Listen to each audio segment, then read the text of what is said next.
Okay. I'm not really sure how to start this video. I guess I'm going to start by saying thank you to all of the support messages that I've received. It has meant the world to me. I can't tell you everybody who has reached out, all of the comments, the private messages, the emails, the love, the encouragement. A few of you have been so inspirational in helping me get to this point to film this today. I've had a really rough couple of days. I don't know how I'm going to get through this today, but you guys have all really helped me get to this point. And so I just want to start by thanking you because it really has helped. My husband has just been incredible, and I would not even be at this point without him. And then you guys have helped put me right to that edge of realizing just how important it is for me to do this and for me to speak out and to share my story and hopefully help so many more women. So that's how I guess I'm going to start this. To those of you that have left some victim bashing comments, all I have to say is that I feel sorry for you. I'm sorry that you jumped to such judgmental conclusions, that your instinct is to think that I'm capable of lying about such a very real, awful topic, that any woman could lie about something so horrible. I just hope that none of you ever have to experience the pain and suffering that I endured for so many years. And that might be the only reason why maybe you don't understand what I've gone through, why you're jumping to these conclusions. You don't have that experience from family members, friends. Maybe it is just some ignorance in the fact that he's your friend. You haven't read or done research or whatever it is, I don't know. But all I can say is that I hope you educate yourselves and it just never happens to you. So I originally just wanted to speak about how I've been trying to cope over the last few years, and I was just going to speak from the heart. But then after I received some of those hate messages, I realized that I really needed to sit down and just write out everything, or there was no way I was going to get through this video. And it turned into 19 pages. So this is going to be very long, and it's going to be really hard. And I hope that you guys can bear with me during this. And I'm going to end up doing a lot of reading, which I never wanted to do, but I would have just been so scattered and all over the place. I already threw up earlier today because I'm so stressed out at this. And I knew I would be really scattered and I wouldn't have like cohesive thoughts put together. So this is going to be a little bit more like a speech, but I put countless hours into doing it, and it is all from my heart. It is all genuine. It is all real. It's just this was the only way I could think of doing this video and making sure that I included absolutely everything without forgetting anything, without doubling up information, or whatever the case may be. So I'm going to get to reading this, and I will also have this posted online. So here we go. As I stated before, I had no intention of ever bracing my abuser. My intention was, and always has been, to simply be here for those of you going through what I went through, and for those of you recovering from something similar or even worse. I have heard some ridiculous comments since I released my intro video, but one statement really stands out. It has been argued that the mere fact that I married my abuser on the 10th year of our relationship is proof positive that I'm lying. That really goes to show the true depth of the ignorance of the epidemic of domestic abuse. It's this ignorance that I hope to play a role in changing by attempting to bring awareness through allowing myself to be the most vulnerable I've ever been by writing and speaking about the specifics of my abuse. The reality of it is that a battered woman makes decisions from a completely irrational place in her mind. She's not thinking normally like a functional member of society. Every decision she makes is based on fear, shattered self-esteem, an intermeddled and complex pattern of codependency that makes her feel like the loss of the abuser is the loss of her own self-identity, as well as many more factors. There are many reasons that this mindset can take a hold of someone's psyche, possibly having only one love, as was my situation, and no frame of reference. The potential reasons are truly infinite when taking into consideration the unique complexities of the human mind. This is a very real, clinical, psychological disease that has had hundreds of thousands of pages of text written on the topic, not to mention the countless hours of research spent on developing those texts. It's called Battered Woman Syndrome, and it destroys lives. For those of you making the 10-year argument, you should look into the research of those qualified to speak on the matter. Medical professionals that have actually studied it. People who have delved into the many facets of the disorder and attempt to understand it, not just judge those that suffer from it. Post-traumatic stress disorder, also PTSD, which is how I'll refer to it during the rest of this, is not restricted to situations involving roadside bombs, firefights on foreign soils, or car accidents. I'm not the first to marry my abuser, and unfortunately, I will not be the last. At no point have I claimed to have a logical reason or argument as to why I married him, or even why I stayed as long as I did. Marriage aside, I don't know why I let it happen, but the fact remains I did. The seemingly inexplicable why in no way negates the fact that it happened. I've since been told that it was because I'm a textbook case of a battered woman. Also, at no point have I made claims that he is still this way, that he treats the current woman or women in his life in that way, that he would treat a child that way, or his friends, or he ever treated anyone prior to me that way. I can't speak to that. I tend to think that the general rule that people are who they are and seldom change is a good rule of thumb, but regardless, I have no clue about any of that. I can only hope that I was the first and the last of his victims. I also never claimed that on the proverbial domestic violence scale, I was one of the worst cases in documented history. I have heard stories from women all over the world that would run chills up your spine while your jaw hung open if you didn't honestly and literally vomit.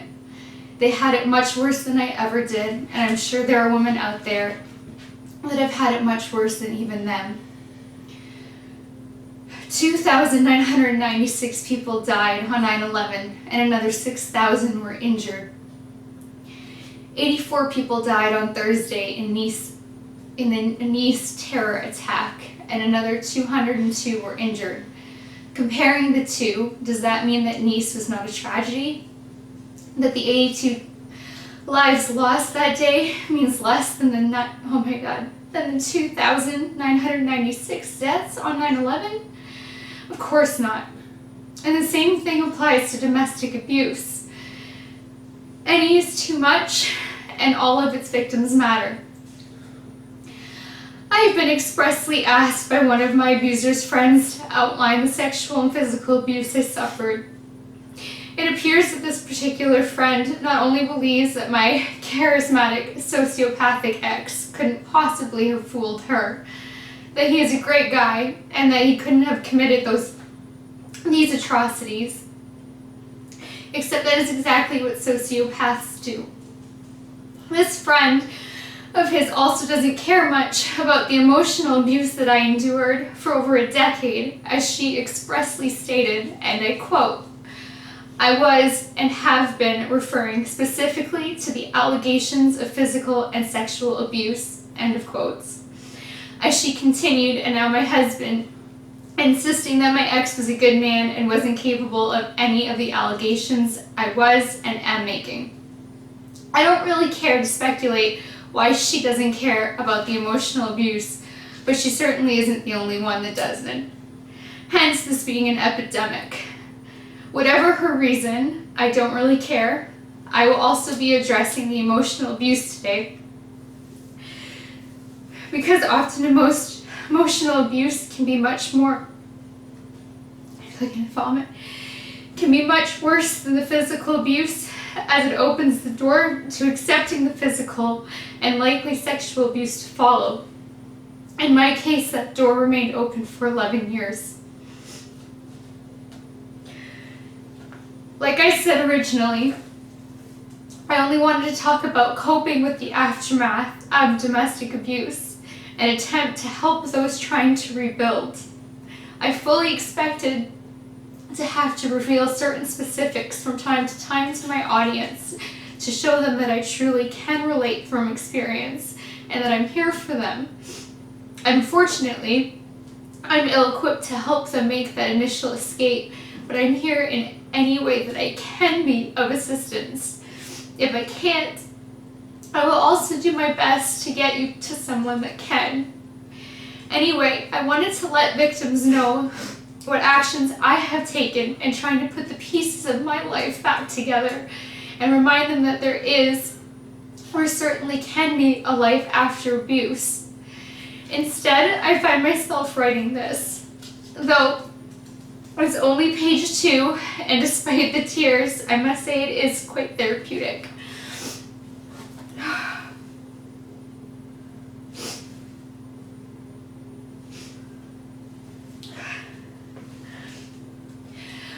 Of the many medical professionals my recovery has taken me to, 7 of them were recent. They ranged from general practitioners all the way up to psychiatrists. In my situation, the sexual abuse has had the most damaging effect on me. Maybe it was because he was my first and all I knew. Before Kurt, he was my entire sexual experience. Being my first, that kind of trust being placed in someone for the first time takes a lot to give. It was a very vulnerable moment in a young girl's life. I suppose I can't speak for everyone here, but it certainly took a lot for me. As you will read and hear, it was violated immediately. The sexual abuse still has an uncanny way of getting a chokehold on me at the strangest, most mundane, and otherwise innocuous moments. In fact, just the other day, Kurt was driving us home from the grocery store. He's a big jokester. He loves to play around and he's always goofing off. Many of you know him. He's always quoting a movie using sarcasm in a way that has made me genuinely belly laugh since our very first interaction. Really, he's the biggest kid I've ever known. For those of you who have had the pleasure of really knowing my father, that's definitely saying a lot. Anyway, we were in the car and he made some sexual comment that was honestly quite funny. Unfortunately, it reminded me of many not so funny moments in my past, and there I was back in the chokehold. I just started crying. Naturally, Kurt was asking me if I was okay, and then he realized what he said. This doesn't happen every time sex is discussed by any stretch of the imagination. I'm not claiming that at all. However, it does still happen. When I finally got scheduled in with a sleep specialist, I had my initial intake. This was about a month ago now. We were discussing everything about me, mentally and physically. My type A personality, my OCD, claustrophobia, everything. When he asked me if I'd ever been in an abusive relationship, I couldn't even get a word out. Not one word. My voice was gone, as if it were physically taken from me. It took me about 10 seconds of silence before I just started to cry, which hastily turned into a panic attack and finally subdued a few minutes later. Not that I claim to be, but I'm clearly not over it. Being type A, I have a muscle through it mentality. If my knee hurts when I'm running, I just keep running. And I think this isn't going to stop me. I've tried the same technique with my PTSD, just to bury it. It works for short spouts. The more anger I bury it under, the longer the spout, but it always comes back. Burying it is the worst thing you can do, and I am speaking from experience. My overall physical and mental health have been dramatically affected by this long history of abuse. In fact, the very same sleep doctor said there's absolutely no way, in his professional medical opinion, that the abuse I endured for so long isn't directly linked with my migraines, insomnia, and rheumatoid arthritis.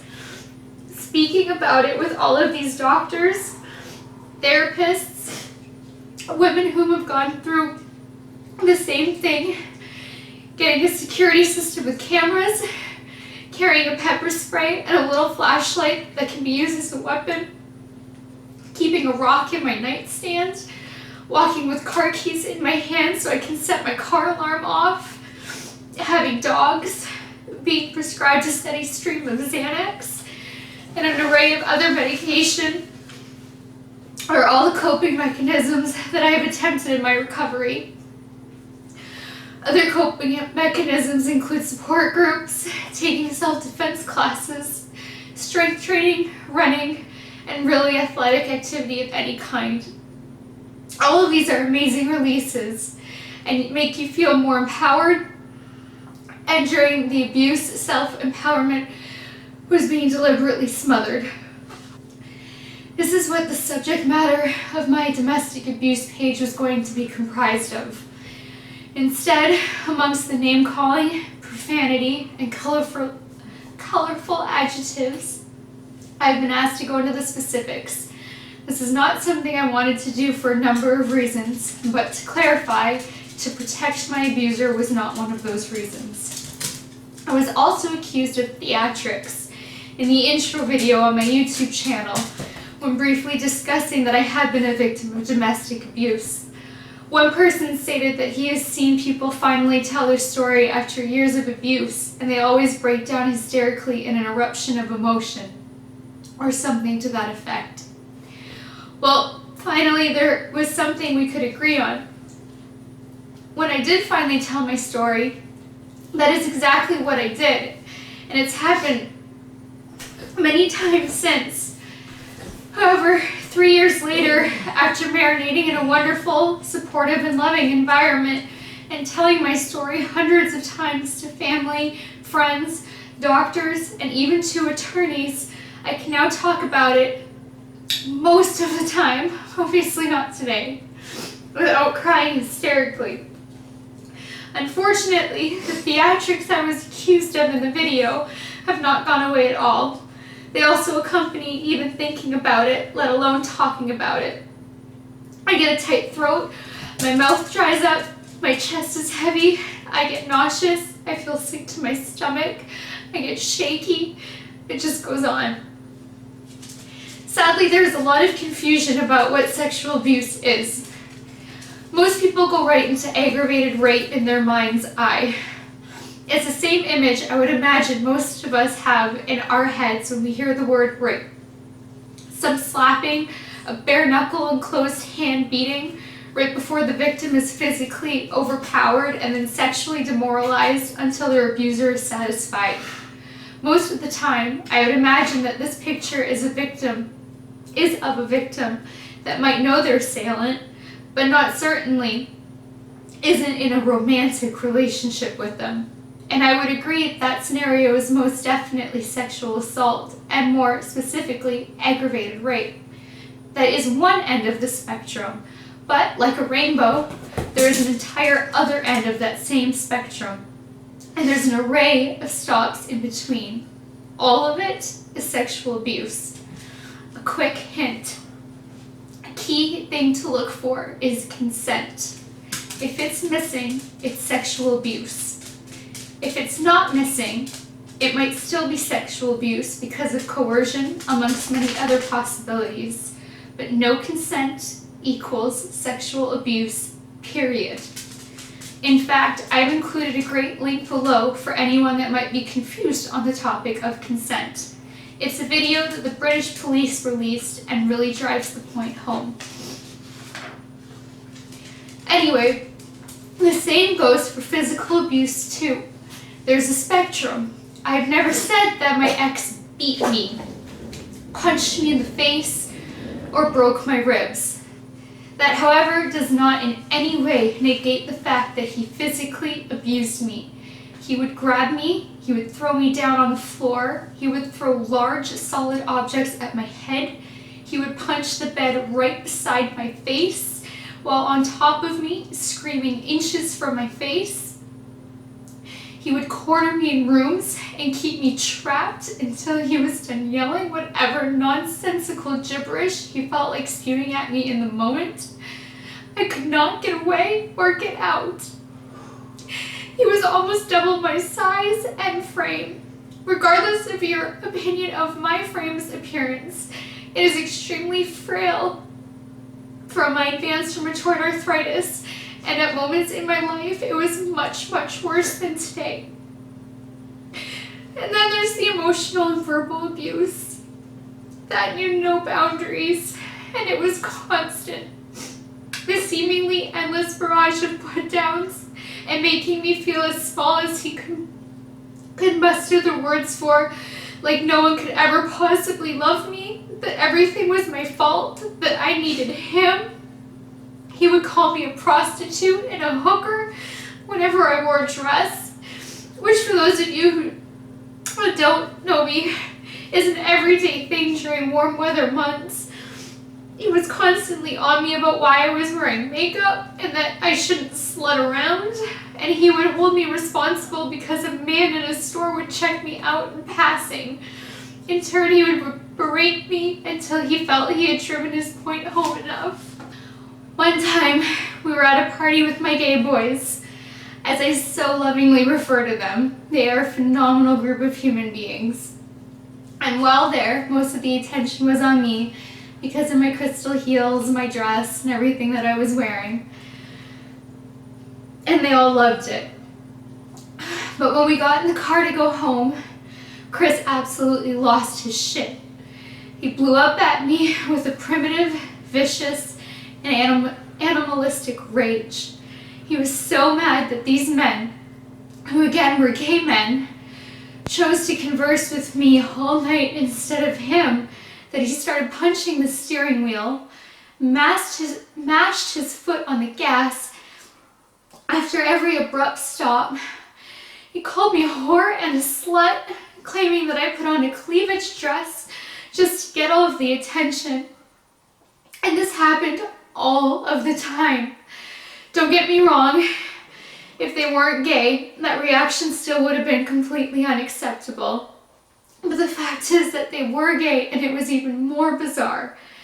This is about control, and it isn't at all founded in logic. He even lost it after a Pitbull concert. During our meet and greet, Pitbull told me that I was beautiful. And then he saw me in the front row during the concert and winked at me from the stage. The entire ride home, all 90 minutes, he yelled at me for being complimented and that I was excited that Pitbull, my favorite artist, had picked me out in the crowd. Mind you, that night, he, like Chris, did not tell me that I was beautiful. He never hesitated to tell me that I was no good for anything, that I was just a trust fund baby and a bitch that just got lucky at birth. The list goes on and on. This type of verbal abuse erodes away any confidence that you have, any self-esteem, any self-empowerment, and eventually, as you'll see, even your will to live. Sure, coupling it with physical and sexual abuse, as is typically the case, it just speeds up the erosion. So when did all of this start? Well, our history was completely riddled with red flags, ones I chose to ignore. More specifically, ones I noticed, but idiotically and naively was talked into moving past. Sociopaths are master manipulators. They feed off of their hosts because it's a thin line for them. They have to keep the host subdued, but can't kill it or lose it because they need it. Feel free to fact check me on this. This information is readily available from whichever source you choose. Anyway, the first red flag for me was when he cheated on me after we had been dating for 2 months. I was 16 years old. I was grounded and I couldn't go to a party, and he went anyway and ended up cheating on me with a girl I won't name. I don't understand why I forgave him and let him have another chance. It was the first of a very long and arduous pattern that unfortunately was just the beginning. Maybe it was because my previous boyfriend had cheated on me too. I wouldn't have sex with him, and there was no way he was waiting, so he cheated. I guess part of me was starting to feel like it was just what guys did. I honestly don't know what I was thinking. In hindsight, it would actually appear more that I was not thinking at all. From there, it went into severe displays of jealousy. Ironically, after he cheated on me, he couldn't handle any guy in high school so much as talking to me. Yes, that is how far back this goes. I'm 30, and we started dating when I was in grade 11. When a guy talked to me, he would either threaten to go to the guy's house and start a fight, or he would actually go and fight him or try to fight him. Their crimes are being my friend and talking to me. That's it. I knew he assaulted these guys. I knew he had aggression issues. I saw it, but what did I do? I stayed. Another flag was the first night we had sex. We were both nervous and scared because it was new to us both. But I told him I was ready, and he just had to put on a condom. He agreed, and I watched him put one on. But he snuck it off without me knowing and had sex with me anyway. Once he finished and I realized that there was no condom, I snapped. It was my first time. You only get one. And he completely wrecked it, and he did so by violating my trust, the very foundation of a good relationship. Not to mention the feeling of security and safety. On top of that, with it being my first, I had no frame of reference of how it should feel. I didn't have a clue until it was over. How someone loses their virginity should always be on their terms. Instead, he took away my decision that night. I could have gotten pregnant. I was scared out of my mind, and I couldn't have felt more violated. Or so I thought. He was later to prove me wrong. But again, what did I do? I stayed. The very first public abuse, the very first public physical abuse incident was on a cruise ship. One my father paid for with that trust fund money he hated so much for being a part of. I was 18 and he was 19, and we were in a club on the ship. I was dancing with 3 or 4 other girls.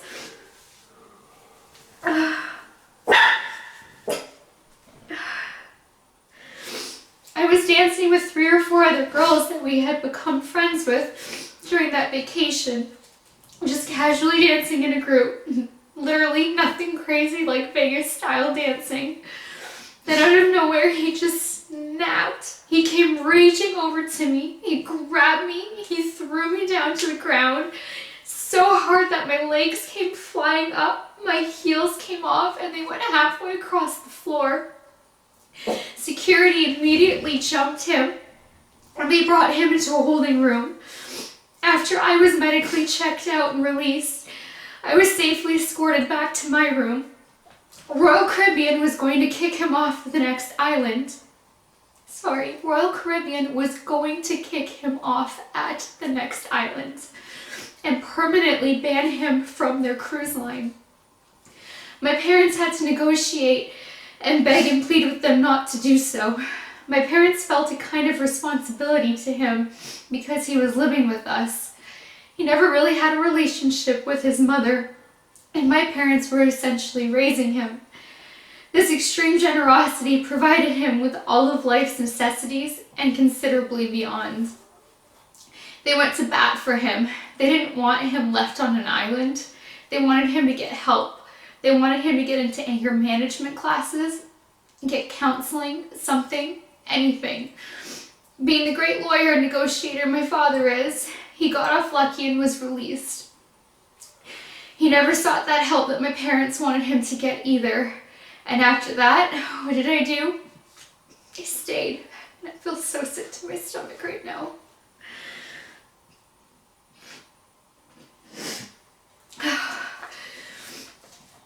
And then he got me a promise ring. Now at this time, I thought it was the sweetest gesture and a step in the right direction. I thought we would be moving forward and starting fresh, something I really wanted. Why? I have no clue. Absolutely none.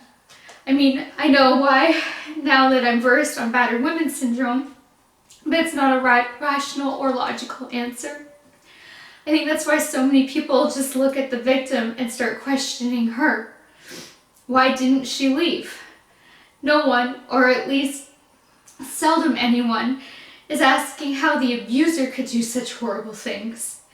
The lack of awareness of the syndrome and the abuse that causes it is frightening, especially when 1 in 4 women will experience domestic violence during her lifetime.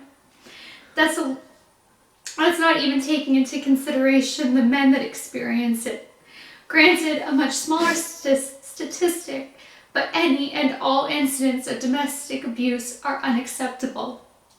Anyway, the ring was far from a gift. It was a badge of ownership. It was a publicly displayed title I could wear for the whole world to see that I was his. He forced me, and I mean forced me, to wear it on my ring finger. I had always heard that wearing a ring on your ring finger before you were engaged was bad luck. Call me crazy, and no, I'm superstitious, that's fine.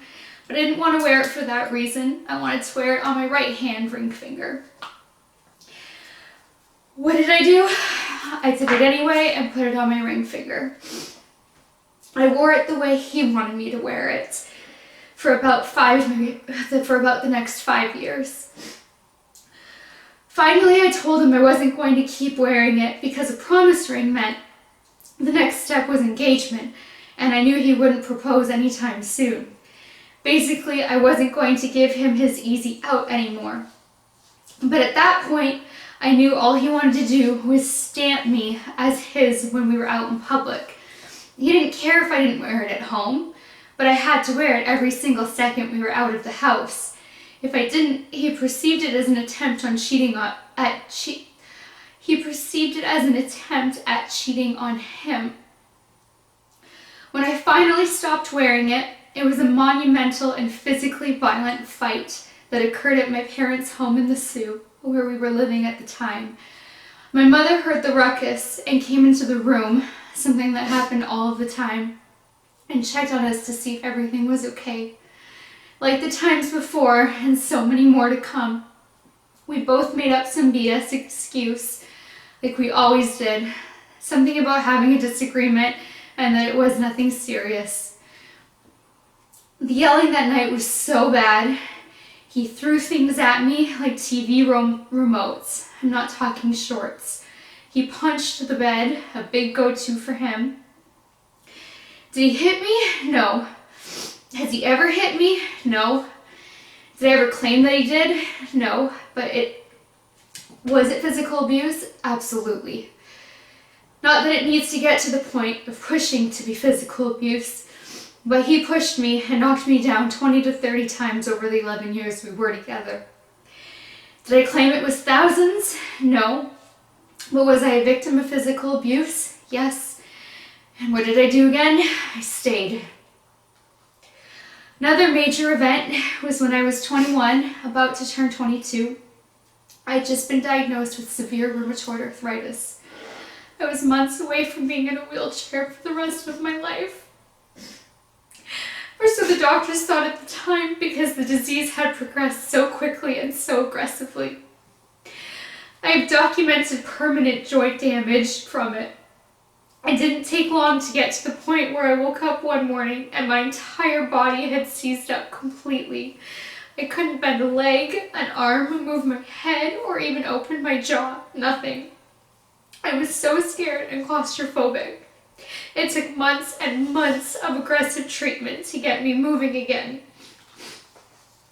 During this time, instead of being the supportive boyfriend I hope you all would expect out of your significant other, he totally, utterly, and completely neglected me. He went out with his friends, he partied, or he participated in some form of debaucherous self-indulgence virtually every single night. He wouldn't help me get out of bed, or so much as grab me a glass of water. Literally. Bad? Yes, it is, but it's so much worse than that. He wouldn't just not do anything for me, but he actually had the audacity to ask me to serve him. And by ask, I mean tell. He spent hours at friends' houses and at bars, and while I have absolutely no proof whatsoever, nor do I claim to, I'm pretty sure he was cheating on me during this time period too. Instead, my parents, the ones funding his partying, had to help pry my jaw open, again, literally, so that I could take my painkillers. They had to help me wash my hair, get dressed, and virtually everything else that a person needs to do in any given day. What did he do? Absolutely nothing that he didn't want to do when he wanted to do it. And what did I do? I stayed. On a smaller scale, though still depicting his need to display his dominance and reign over me, he wouldn't even allow me to create a Facebook page. Everyone, not just ladies, if your significant other is telling you that you can't have a Facebook account, this is a sign of control.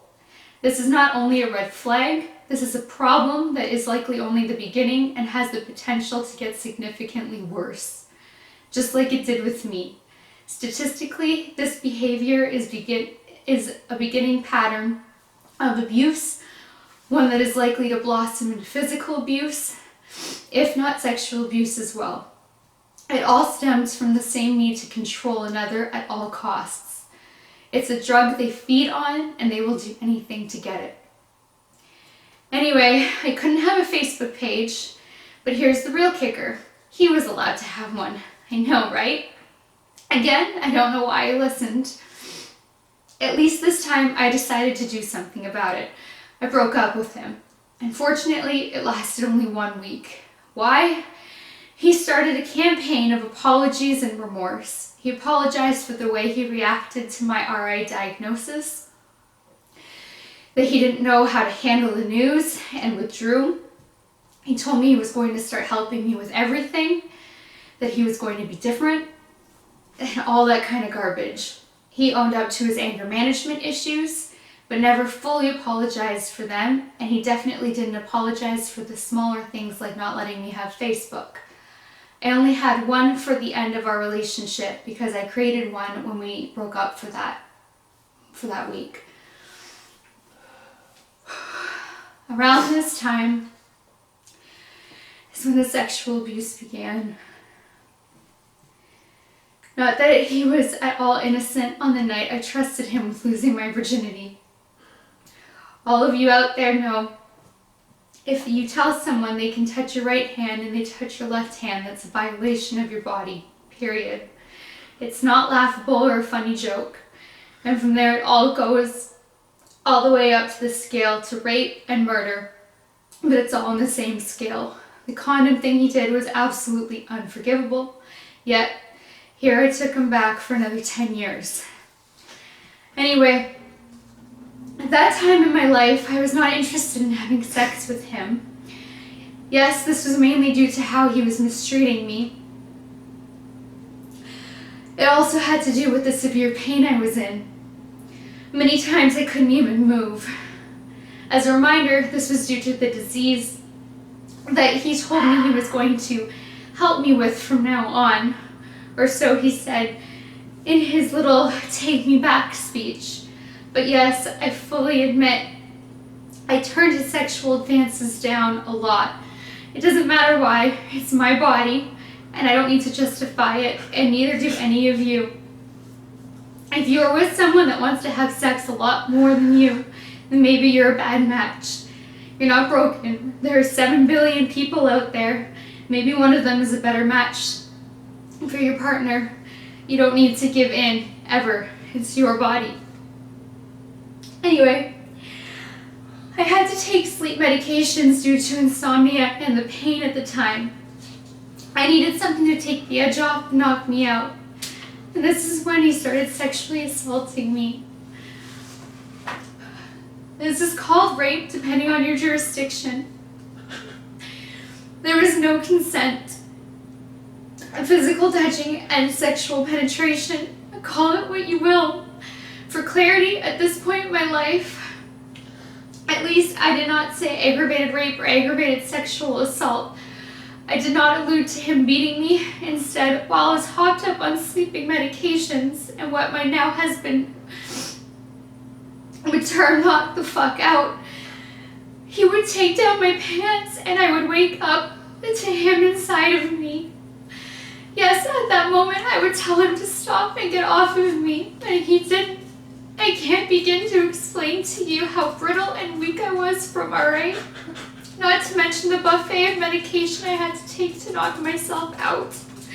There was nothing I could do, and he didn't care. He took full advantage of me when he wanted to, as soon as that door opened. And then he never looked back. I eventually learned to just lay there like a corpse and hope that it would quickly finish, because if I didn't, the rape coupled with the violence and aggression. This way it was just rape. Then he started sodomizing me. I had consented to it twice when I was 18, and I hated it both times. It wasn't my thing, and I told him that that was off the table and it wouldn't happen again. But now things were different. I couldn't move and I couldn't fight back. He saw an opportunity to do it, and he did it. This usually occurred the nights we would throw house parties. I would go to bed earlier than him.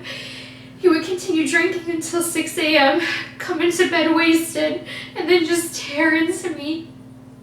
Not that easing into me wouldn't have been rape also, but he didn't even have a decency to do that.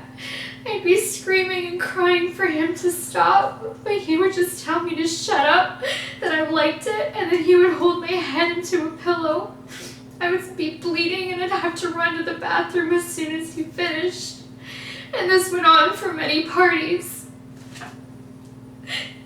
For those of you demanding figures from a woman who has done everything she can to suppress these horrific memories, it was at least a dozen times. I then started locking my bedroom door. This is when I became suicidal. I literally lost my will to live. I even wrote my parents a note. I just never ended up acting on it.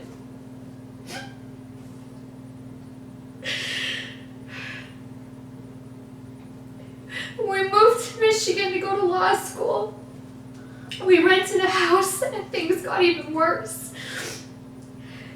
Keep in mind, everything to this point was under my parents' roof.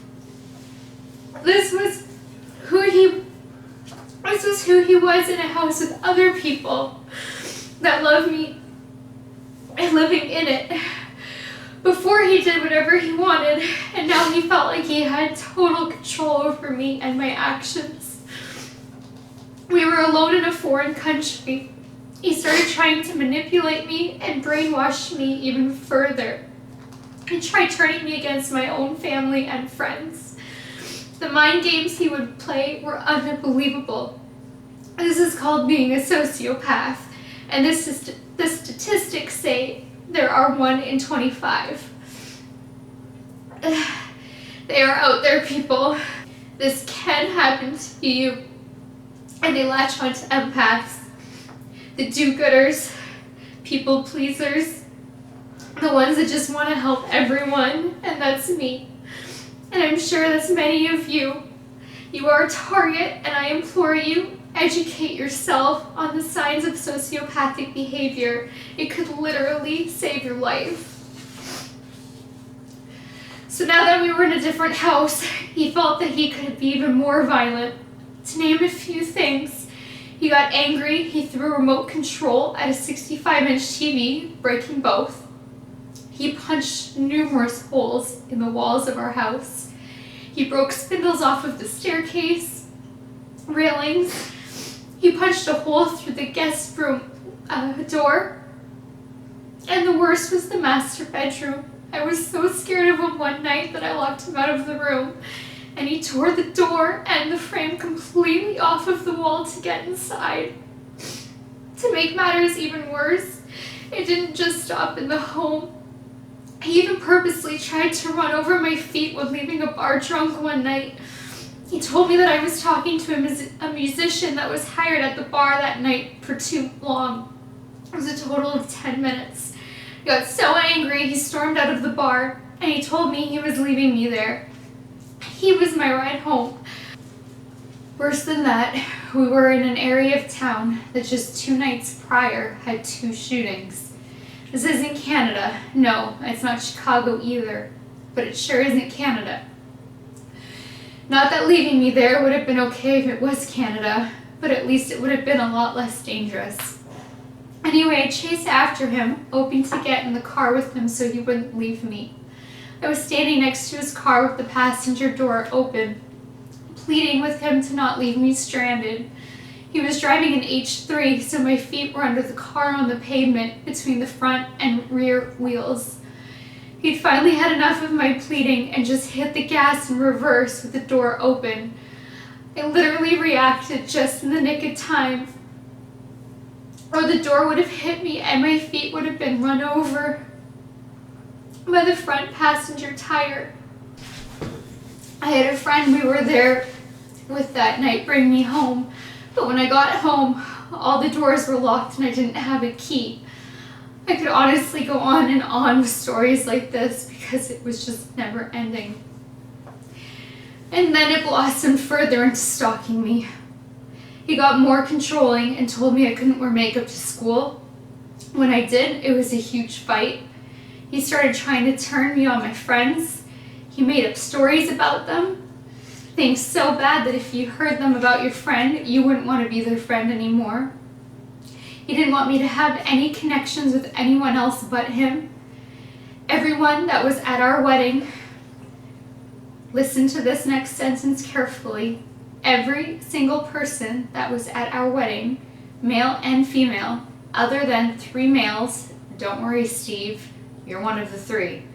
He told me expressly he did not like at all and did not want in the wedding, and was angry at me for insisting on so many girls being in my wedding party because now he had to go find fillers and he didn't want to be there.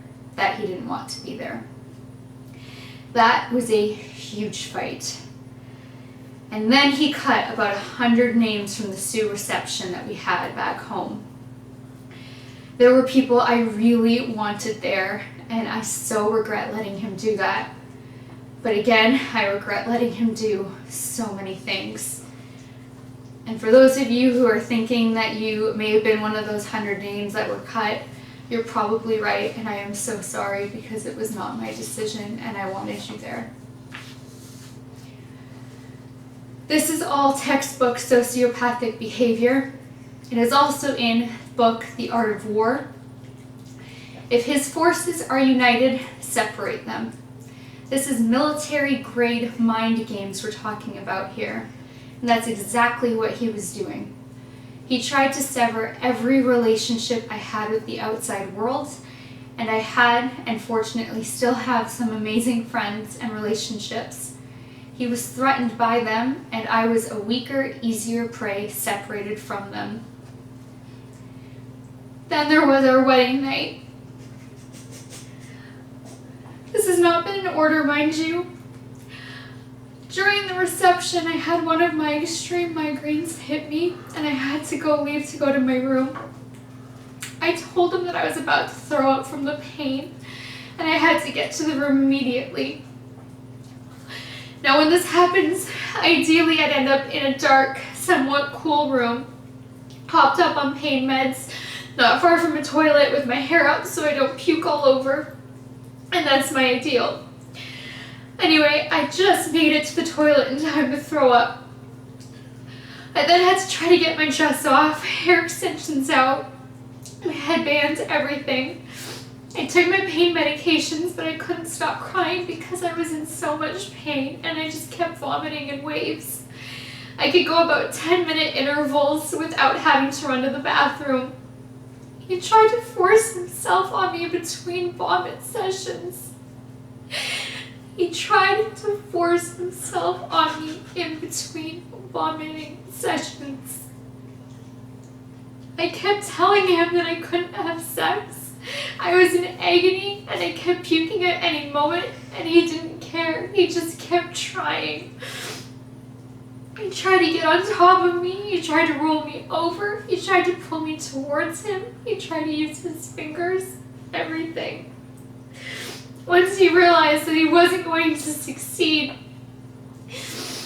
in the time between puking, he angrily stormed out of the room for the entire night. Thank God. I have no clue where he spent the night. To this day, then I barely saw him the next day. Our official first day as husband and wife. While I was still in Italy, I researched how to get an annulment. But like all the years prior, I did nothing. I was so ashamed that I had gone through with the wedding. My parents had spent so much money on the wedding, and it was a constant cycle of shame, embarrassment, and guilt. I loved my parents so much, and I didn't want to disappoint them. Look at all that had happened to the date, and I still married this man. They funded a dream wedding at an immense expense. And here I was the very next day wanting an annulment. Honestly, I'd rather have just died. That was better than the guilt. That was an easier out.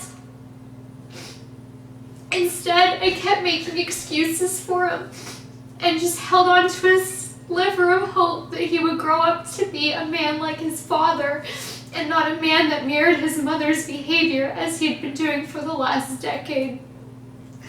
I thought surely someday he would just grow up, that he would get back into school, even though getting kicked out of law school sent him into this downward spiral.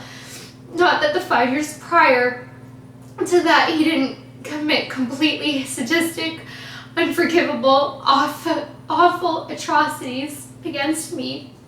But I just hoped he would eventually have a routine and then things would be good again, etc., etc., etc., blah, blah, blah.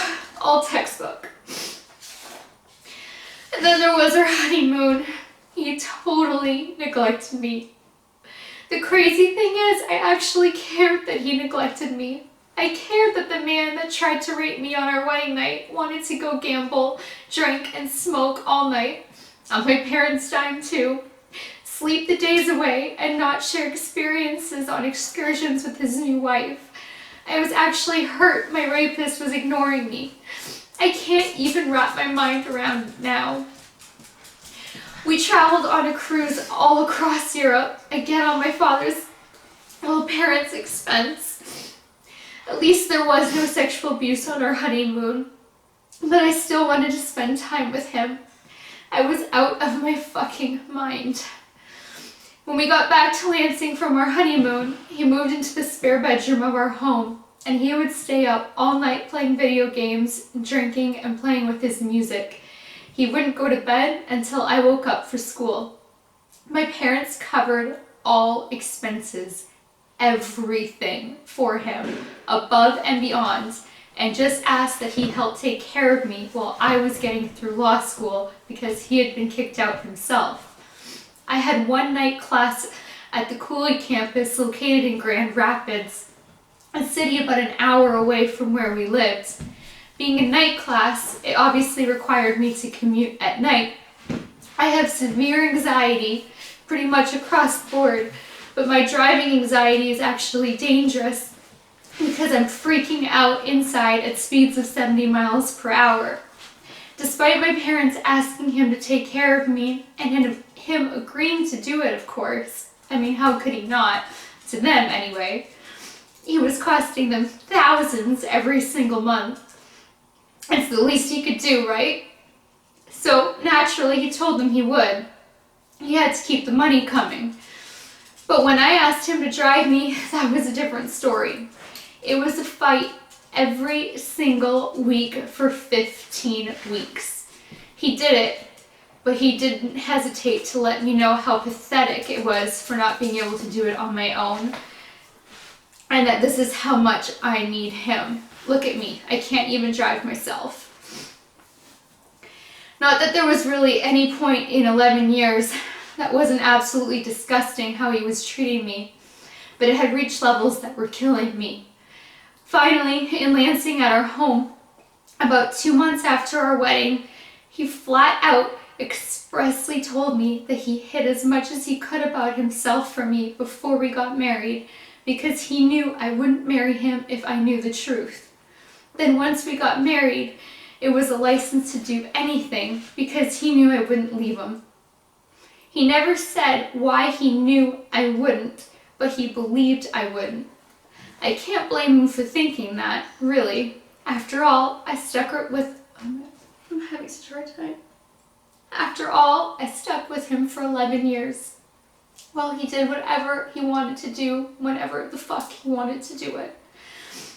Why would he think anything different? He also knows what marriage means to me and how seriously I take it. I don't know, either way to him, he knew I was never going to leave. The crazy thing is, or should I say, another crazy thing is, he said he did know. He said he hid how he really was. What was he talking about? What did he hide? Not physical, sexual, or emotional abuse. Not lying, cheating, or ignoring me. What did he hide? Theft? Embezzlement? I mean, if the first 6 weren't waking me up, the last 2 certainly weren't going to. Anyway, the entire marriage, 13 months, I kept begging him to get help and go see a psychiatrist or at least a counselor, but he refused. He then made more demands. He didn't want me working out anymore. He didn't want me wearing dresses and heels, just like his ban on makeup earlier. It didn't matter what it was. He just wanted to be the one to tell what I was or was not going to be doing and when. He just tried to break me in any way possible. He tried to turn me into a woman that I am not. And when I refused to give all of that up, he lost his mind in violent outbursts and started breaking more things in the house. Then in June of 2013, I made the decision that I was going to divorce him. I was terrified to tell my parents, and I shouldn't have been, but I was. I felt so guilty. I'm too empathetic, a people pleaser, and self-destructive in handing out truckloads of self-blame. My parents had wasted so much money on him over the years, even down to paying for his law school tuition, which he made no real attempt at completing. I had no idea how I was going to tell them. It was all for absolutely nothing. And now they had thrown us the most elaborate and expensive wedding, and I felt a knot in my stomach I can't even begin to explain. But here's the crazy thing. My mom, a week before the wedding, had told me that since we were so pot committed to the wedding plans, with all of the vendors in Italy and everything was already paid for, she would still allow us all, everyone invited, to have this amazing group vacation and one big party as long as I didn't marry him. She begged me not to marry him, something she had done time and time before. If I had agreed, the end result would have been the exact same amount of money spent and no marriage. That was the exact same result I was looking at now. Yet somehow I was still scared out of my mind to tell them. This is battered woman syndrome. There's no rational behavior occurring here. It's insanity. To me, in my insane mind, it was more than that though. I had been told that I was guilty for things I was not at all guilty for over 10 years. The message of blame was constant with him. Everything was my fault. I will give him this though, he did not blame me for his failing out of law school. Don't get me wrong, he didn't own it. He had an excuse, but at least he didn't blame me. But to him, most things were my fault and he didn't hesitate to tell me. At this point, as I was saying, I was so ashamed and I felt like I had failed my parents. Failed at life, really. I wanted to hide all of this from them and from everyone. I didn't want this coming out. I didn't want my failures public. I felt weak, so much shame and guilt. It was so surreal, yet at the same time I was living it. I was hysterical when I told my parents, and they were so relieved. A wave of relief visibly hit them. Their faces had a physical reaction. They couldn't have hidden it if they wanted to. The sound of divorce was heart music to their ears. They said they always knew he wasn't right. Not just right for me, right, period. They just didn't know how deep it went. I honestly don't know how my parents kept their composure after I told them the last almost 11 years of my life was really like, and couldn't even bring myself to tell them everything. At the time, I told them just enough, the little bit I could actually get out. My parents and I, made the decision that I was going to finish that semester so that I didn't fail out of school myself, and then I was going to tell him it was over. But that didn't happen. He got extremely physically violent with me 1 month later. The night he tried to run me over didn't end in the parking lot, and I had to call my parents at 2:30 a.m. for them to come drive down to Lansing and help me. Of course, when I called them, they immediately got in the car, came down, and got things under control. Sociopaths are cowards. Men that beat women are cowards. Cowards need weak people. They prey on people. It's a hunt. As soon as you put someone else on the scene, they withdraw like cowards they are. My parents came and the coward stayed in the room. A room I foolishly let him stay in. My parents were going to pay for him to stay in a hotel for a couple of days while we packed his things up, which, considering what my parents knew about at the time, again, not everything, that was pretty damn generous. But here I go again. I had to speak up in yet another display of weakness. Instead, I suggested, pretty much insisted, that he just stay in the house, pack his things, and then leave. It would be easier for him. Easier on him. What? I don't even know what to say. Anyway, this lasted for 4 days. I even asked my parents if he could keep the credit cards that they had provided him over the years and his cell phone for the next month while he got on his feet. You know, what the hell, people? I mean, seriously, what the fuck? And some of you know me, I'm not one to swear, but my now husband says so eloquently, what the fucking fuck?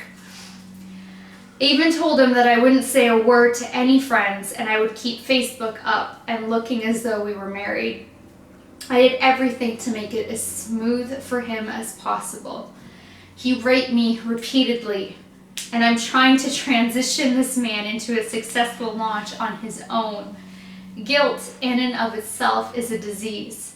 It's crippling and makes you do ridiculous things that a sane person wouldn't even remotely contemplate. That's before you get into the full array of all things battered woman. As soon as he left, as in he was probably still on our road, we changed the security system and locks. We started to clean the house, sift through the rubble, and repair the destruction. We found vials of steroids, needles, not my RA ones, tons of vials of white powder, unidentified to this day, a box of pills, and a hidden stash of liquor that would rival any Vegas nightclub. I had no idea about any of this stuff. I freaked out. I couldn't believe that he was doing any of that, let alone all of that behind my back and in my home. Do you realize just how crazy that is?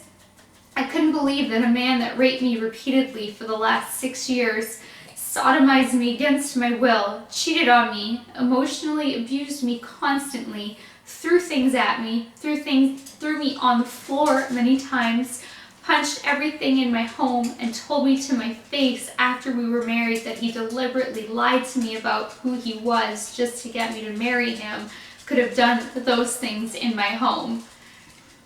Read that again, listen to that again. What? I was out of my mind. We called the police, both in Lansing and back home, and we requested that they be on alert and periodically patrol both homes. They graciously obliged.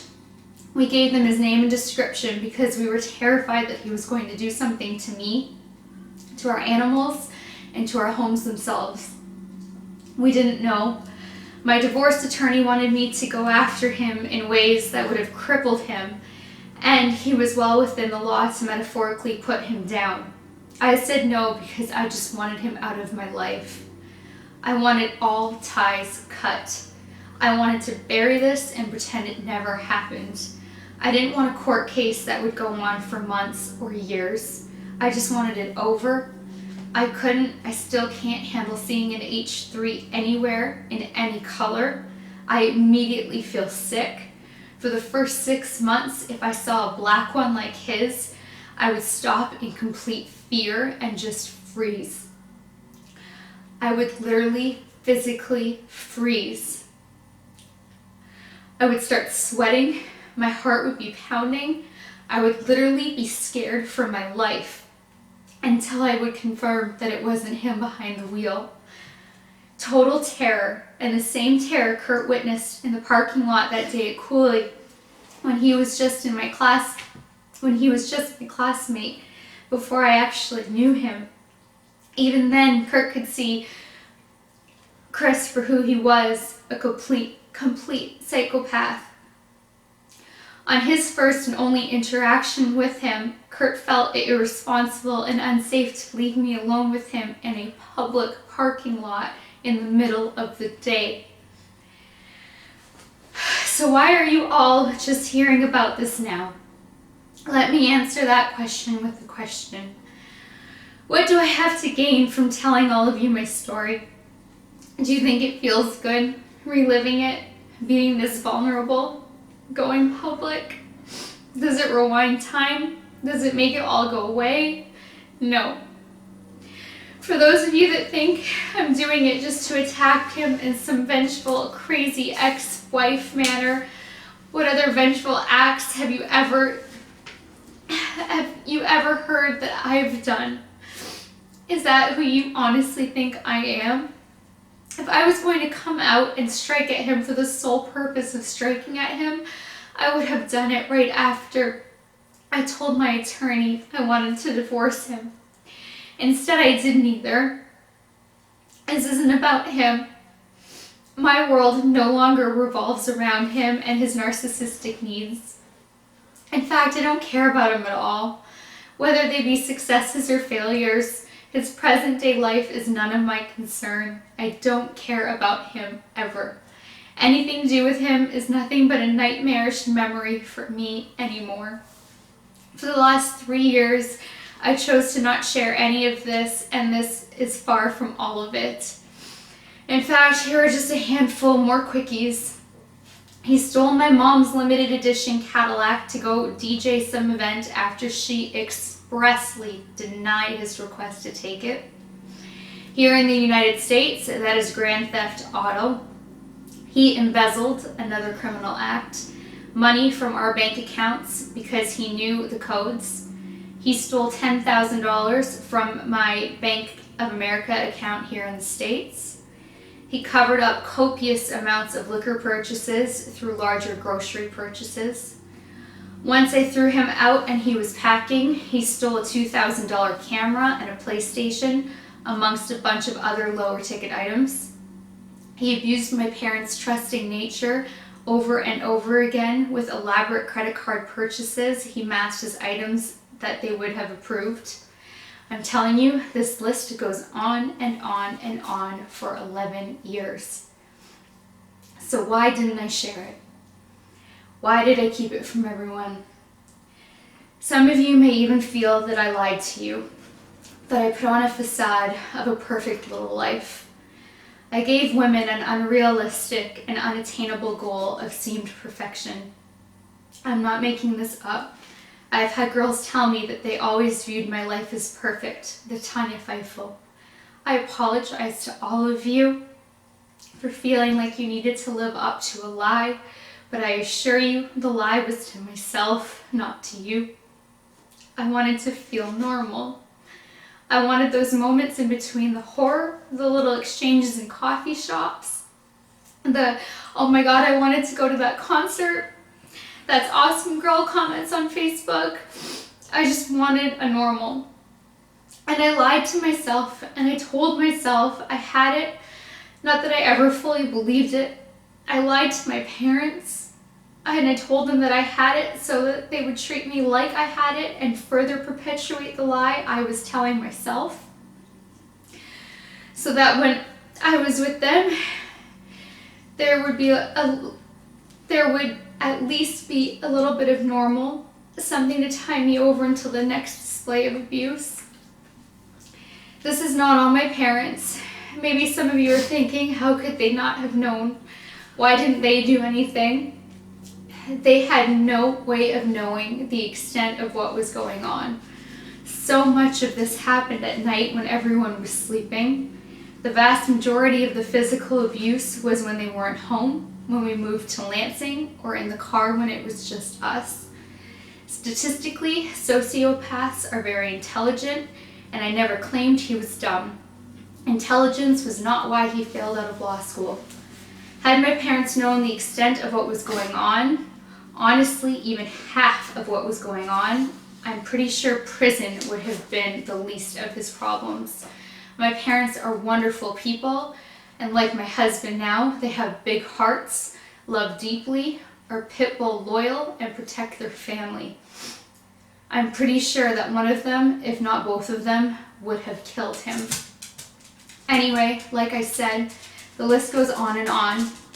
In fact, this man was so detached from reality and riding a wave of complete dominion and control that literally lasted for almost as long as Hitler's, that he asked me to ship him those drugs that he had purchased with money he embezzled from my parents, that he left in the house when he went back home to Canada after I threw him out. He wanted me to ship them to Weirs. But then again, look at what I had done for 11 years. Nothing. I let him shit all over me. Why wouldn't he think I'd say yes? However, I did not. I threw them away. Shortly after that, he even commented to someone that he doesn't understand why my dad just doesn't give him the snow machines and Sea-Doos because he was the one that used them. This is after I had told my parents all the things he did to me and after I had started divorce proceedings at great expense. The man is a sociopath. Tucci, Google it. In fact, here's a link for you that launches at the exact moment you need to hear. Not that you don't clearly need to hear the whole thing. In fact, I would recommend you hear everything in part 1 and part 2. Your friend is a psycho, and he's damn lucky I never brought criminal charges. I was so embarrassed that I fell for this guy, and I still am. Ashamed, not just embarrassed. I've kept quiet for all these years, but I've realized that I need to come forward. I've been working on 3 cases dealing with sexual abuse, and I'm witnessing firsthand someone else tell their story. It's resulting in death threats for 2 of them, and here I am hiding. My poor husband didn't even know all of this. He's beside himself, chomping at the bit with fists balled. He doesn't even know what to do with himself. I didn't know how to tell him, so I just let him read this. Before putting it out here, of course. We just both sat there and had a good cry last night. Honestly, I wish I had done this years ago. I was continuing to be a victim because I stored this. I kept this toxicity inside me and expected it to heal. For those of you doing the same, I urge you to let it out. As I stated before, my goal is and always has been to bring awareness to this very real problem. I want to help as many victims as possible. I need to. I don't care if it's at the expense of getting hate comments from ignorant people, whether ignorant by choice or because they have to have been brainwashed by a masterful sociopath like I was. Victim bashing, as much as the abuse itself, is awful and rampant all across the world. It truly is a global epidemic, and it's so much worse with the advent of social media. Cowards can hide behind aliases and write hate comments while they sit on the toilet with their morning coffee. We live in a world that protects the abuser and shames the victim, and it needs to stop.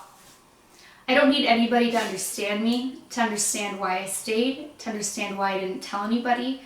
I don't even truly understand it myself. I doubt I ever will. I don't even need anybody to believe a single word I'm saying. There are people out there that think the Holocaust never happened, that it was all made up.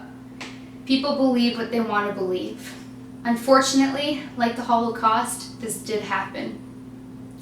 Instead, I hope to accomplish something that actually matters. I hope that if there is anyone out there that is experiencing anything even remotely like this, that they can learn from my mistakes, that they realize that this does not have to happen to them, that they can get out, that there is life after this. Protecting victims and standing up for them is more important than staying quiet. Inaction is almost as bad as action, and in some cases is the exact same thing as pulling the trigger. I've learned the hard way that silence just isn't healthy and keeps the prison bars up that abusers put in place. I am no longer scared of my abuser. I am, however, absolutely terrified to put this out there for everyone to know what happened to me, because I still do feel so ashamed. I'm just hoping that some good can come of this. I've never been this vulnerable in my life, outside of my relationship with him, of course. Aside from being completely demoralizing, this step is absolutely, completely, and totally terrifying for me. I fully expect him to come back at me, make up lies, deny everything, and attack me as viciously as he can. After all, it's been a cycle for 11 years. But, and maybe it's foolishly idealistic of me, I feel that in the long run, only good can come from this. I've been in a war for so long that if I need to fight a few more battles just to find some peace someday, if it means I can eventually put all of this behind me, I can do this. I will do this, and I am doing this. For those of you with daughters, change the image of my face in your mind to theirs. Jump forward 10, 15, or even 20 years, depending how old they are now. You may hate me. You may be part of the rumor mill back home. You may think I'm a spoiled rich bitch that has never had to work a day in her life, a trust fund baby, a slut, or whatever other things I have heard people call me behind my back and to my face over the years. If I've been so dehumanized in your mind because of how you feel about me, make this story about your daughter, your sister, or even your mother. Now I ask you, how do you feel about their abuser? I hope that answered your question, Tucci.